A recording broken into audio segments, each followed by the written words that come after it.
শীতের বিদায় বেলায় বৃষ্টিতে ভিজেছে গোটা দক্ষিণবঙ্গ। শিলাবৃষ্টিও হয়েছে বেশ কয়েকটি জেলায়। এরই মধ্যে রয়েছে বাঁকুড়া জেলাও। সাম্প্রতিক বৃষ্টিতে এই জেলার প্রায় ৩০০ বিঘা জমির আলু নষ্ট হয়ে গিয়েছে। ফলে চরম আর্থিক ক্ষতির মুখে তালডাংরার পাঁচমুড়া এলাকার কৃষিজীবী মানুষ। এই পরিস্থিতির মাঝেই ক্ষতিগ্রস্ত এলাকা পরিদর্শনে এলেন বাঁকুড়া জেলা পরিষদের কৃষি কর্মাধ্যক্ষ বিশ্বরূপা সেনগুপ্ত। সোমবার ক্ষতিগ্রস্ত কৃষি জমি ঘুরে দেখার পাশাপাশি সংশ্লিষ্ট কৃষকদের সঙ্গে কথাও বলেন তিনি। ক্ষতিগ্রস্ত কৃষকরা জানান, বলছি আজকে জেলা পরিষদের কৃষি কর্মাধ্যক্ষ এলেন, আপনাদের ক্ষতিগ্রস্ত যে আলু জমি সব পরিদর্শন করলেন, আপনার সাথে কথা বললেন, কি কথা হলো বা কি বললেন উনি পরিদর্শন করার পরে দেখলো যে বেশ কিছু ক্ষয়ক্ষতি হয়েছে। উনি বললেন যে ওদের সাথে একটু যোগাযোগ করার জন্য এবং চাষিদেরকে শৈশাক্ত করে নিয়ে যাওয়ার জন্য। সেটা যে ক্ষয়ক্ষতিটা হয়েছে আমরা চিন্তা ভাবনা করবো, আপনারা খুবই যোগাযোগ করুন, শৈশাক্ত করে নিয়ে যাবেন। আপনাদের তো নিকাশি ব্যবস্থা না থাকার জন্য এই জমিটা বেশি সমস্যা হচ্ছে। হ্যাঁ হ্যাঁ, সেখানে সেই নিয়ে তাহলে কিছু গোটা পাঁচমুড়া গ্রামে যে জল, সেই জল নিকাশের কোনো ব্যবস্থা নেই।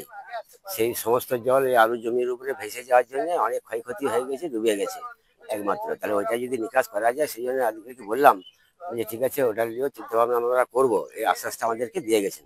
যদি ড্রেন বা নিকাশি ব্যবস্থা হয়, সেখানে আপনারা এই ক্ষতি থেকে অনেকটা রেহাই পাবো, সেই জন্য আমরা ওটা তুলে ধরলাম।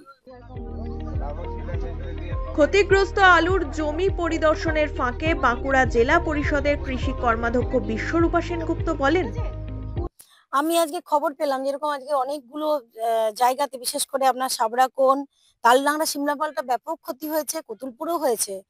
তো এসে যা দেখছি সত্যি এটা এটা তো দেখুন কারোর হাতে নয়, এটা প্রাকৃতিক দুর্যোগে হয়ে গেছে।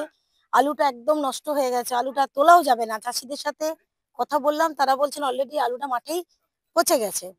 তো আমাদের মাননীয় মুখ্যমন্ত্রী একটা আমাদের বাংলা যে শস্য বীমা, তার আওতায় আলুটাকে আনা হয়েছে। সেই ক্রপ ইন্স্যুরেন্সের আওতায় যদি এনে ওনাদের কিছুটা ক্ষতিপূরণ নিশ্চয়ই আমরা চেষ্টা করব যদি দেওয়াতে পারি। আর ওনারা একটা এখানে কথা বলেছেন যে বিভিন্ন জায়গার জল আরে কোনো ড্রেন নেই বলে, নিকাশি ব্যবস্থা নেই, তার ঢালে, জমির ঢালে ঢুকে যাচ্ছে। আমি বলেছি ওনারা একটা মাস পিটিশন করুন, আমাদের জেলা পরিষদের সভাধিপতিকে একটা দিন, আপনারা একটা বিডিওকে দিন, একটা আমাদের ডিএমকেও দিন। আমরা দেখি যাতে ত্বরান্বিতভাবে কিছু কাজ করা যায়, যাতে ওনাদের ক্ষতি না হয়। প্রবল বৃষ্টির জেরে মাঠেই আলু পচে যাওয়ায় ব্যাপক ক্ষতির মুখে আলু চাষিরা। সমস্যায় পড়েছেন ভাগ চাষিরাও। বীমা করা থাকলেও সেই টাকা জমির মালিকই পাবেন, কিন্তু ভাগ চাষিদের কি হবে? বিষয়টি ভেবেই মাথায় হাত ভাগ চাষিদের। তাদের এই ক্ষতি পূরণ করতে এবার কি ব্যবস্থা নেয় রাজ্য সরকার, সেটাই এখন দেখার।